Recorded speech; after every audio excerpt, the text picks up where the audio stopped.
Hello. Come quite a way to get here.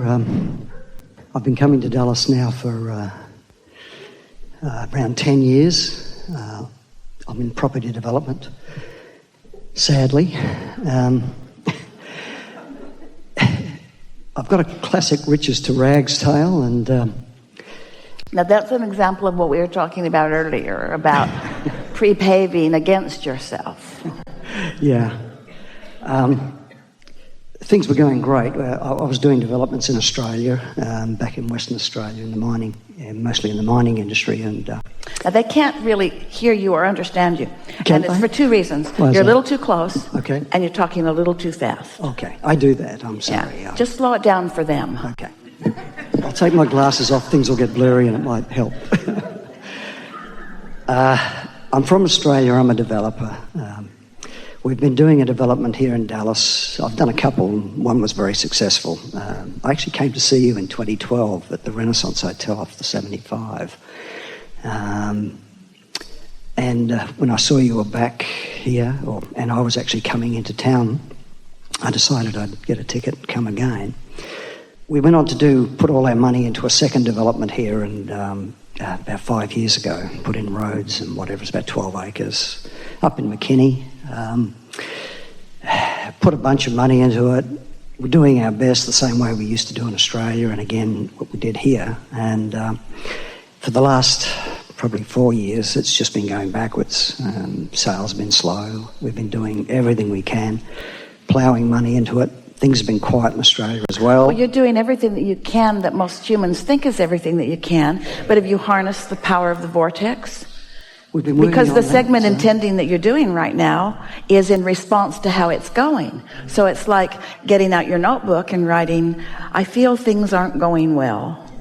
And it feels like things have not been going well for quite a long time. I'm feeling financially bound because we put a bunch of money into it that seems to be futile. We're not making fun of you. We are acknowledging that these statements that we're reflecting back only reflect the way you feel, and you're a key component in this. And the way you feel is an indication of where you're at in terms of your cooperation with what's in the vortex. Now, we know that when the idea hatched about this, you had some big ideas, and they're good ones.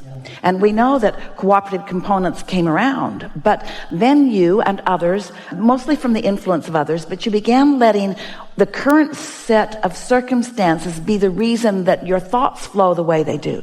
So it's like you're following what is rather than leading what is.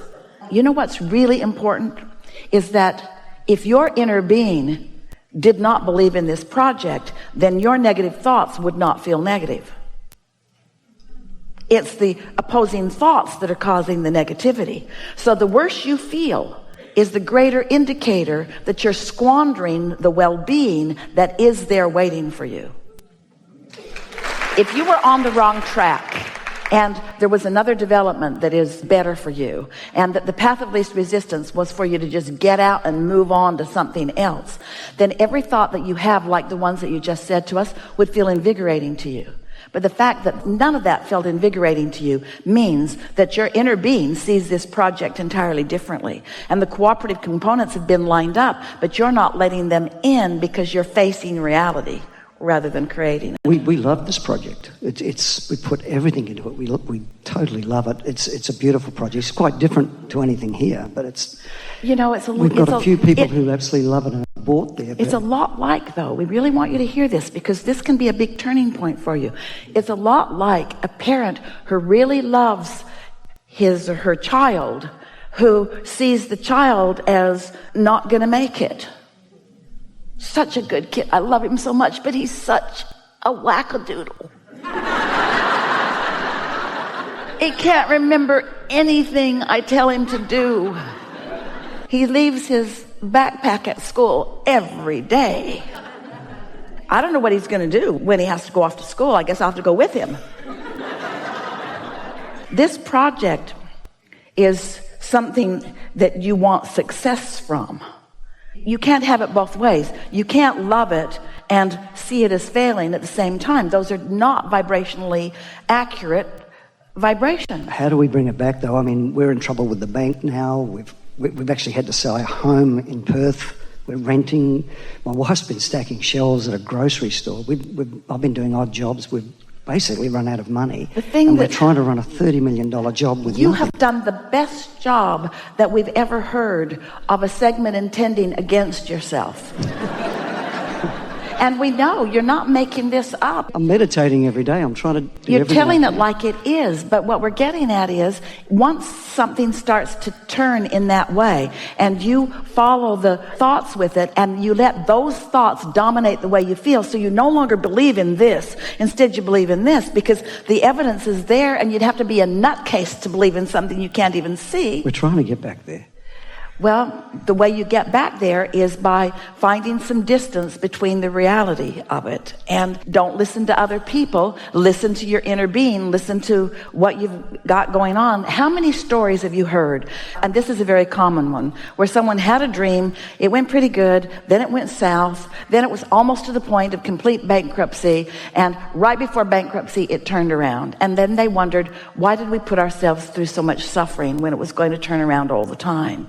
Jerry, who was a financial counselor long before he met us, asked us the questions once we began dialoguing. He said, I see people getting into financial problems, and first they lose their boat, and then they lose their second car that they don't need so much, and then they lose this, and once they've lost everything, then it turns around and they start coming back up. He said, why couldn't it start coming back up after the boat was gone? And we said, because until it's all gone, they don't let go of that fear that it's going to go. And as long as they've got the fear that it's going to go, then it keeps going. But once it's all gone, that fear goes away. Well, nothing else to lose.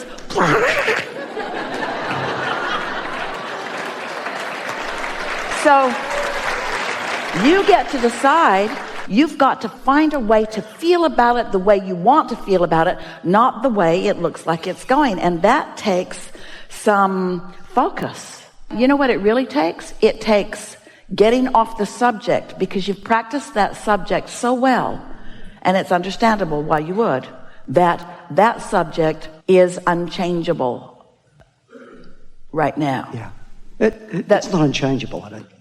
Oh, the outcome isn't unchangeable, but the way you feel about it right now, that's the way we began today. A belief is a belief that you continue to think, and you've got that belief pretty well entrenched, and you keep talking back and forth about it, and so you keep that belief active. A belief is just a thought that you keep active. But here's the thing. Imagine a pile of sticks, and each stick is a different subject. There's this Dallas project, and there's what else? There's children. I've got grown-up children. I've got grandchildren. What other subjects might be in your pile? There's coming to an Abraham seminar. What other sticks might be in your pile? Yeah, I meditate. I do yoga. My wife. One joy that's come out of this, even though we don't want a long story here. Okay. My wife and I are really strong. We're actually stronger than we ever were after going through this. We don't want to hear that either, because we know all of that, but that's irrelevant right now, because that's not what's active in your vibration. So what else is in my vibration? So what other sticks might be in the pile? There's grandkids. Grandkids, what else? Music. I'm a musician. So now we've got some sticks in the pile. So now each stick, on one of it is wanted, and on the other end of it is lack of what is wanted. And you have a different vibrational relationship with each of these sticks. And the stick called this project right now, every time you pick it up, even though you want to think about it in success, you don't. So don't pick that stick up for a while. Instead, pick up some stick that it's easy to feel in alignment about. And do you know what happens?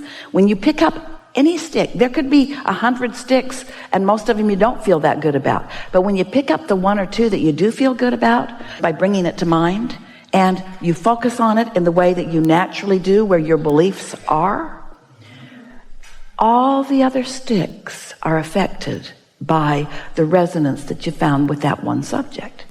If you can, for some time every day, we're not telling you to abandon your project. We're just telling you to get other subjects active in yourself, to give yourself some vibrational leverage, so to speak. Also, do you meditate? I do, yeah, every morning. Describe to us just a little bit what that process is for you. At the moment, it's really difficult because then we don't want to hear about it's it. It's a 24/7. So here's what we mean by meditation. So we mean 20 minutes. Esther often gets up especially early so that she can get that in no matter what. Her pickup for her flight yesterday was 4 a.m. So she got up really early so that she could get all the things in that she wanted to do before that early pickup. So sit for 20 minutes and focus on something. She likes the sound of the air conditioner because it doesn't evoke any thought. And so just allow your mind to quiet and allow your vibration to rise. And as your vibration rises, you become a vibrational match for the time of that raised vibration with the success of this project and all other things that you've put into your vortex. You become, for that period of time, a cooperative component to everything else there. And in that 20 minutes of meditation, you might only accomplish that alignment in the last 2 or 3 minutes of it. But even then, that brief amount of time in complete concert with your inner being who is experiencing the awesome power of non-resistant thought. As you feel the relief of that, you've done more work than you could do if you spent 24/7 on this project. We're not kidding you. We want you to utilize the leverage of this. It's big time leverage. It's leverage that is indescribable in terms of your physical physics. Humans don't even understand the leverage of this. You all had a good laugh over Esther's yeehaw. But that was not a coincidence. And it was not an accident. It was source energy in on something fun and cooperative components playing along with it. Do you see what we're getting at? Esther was the first cooperative component and the man on the airplane was the second one, just for the thrill of giving Esther a little rush in the moment, just for her remembering that we're all in this together and that there are cooperative components everywhere. You don't think that source energy is all over this project with you? You don't think that all of the thoughts that you've put into it are active and that there isn't a huge amount of non-physical consciousness working on that, aware of that, you see?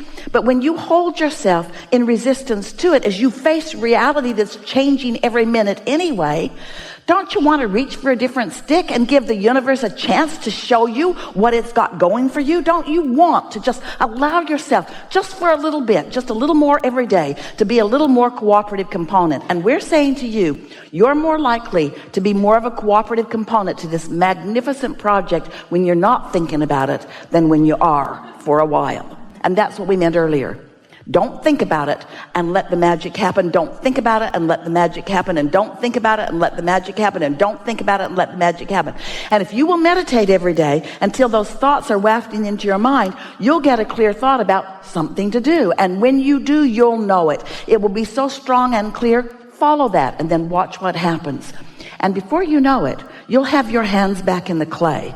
And you won't need to avoid thinking about this project because you'll be on fire again with it like you were in the beginning. You'll be on fire with it. And then you'll be more specific and more specific and more specific with the thoughts as you run faster and faster and faster and faster with it. This cannot fail. It is already a vibrational reality. It cannot fail.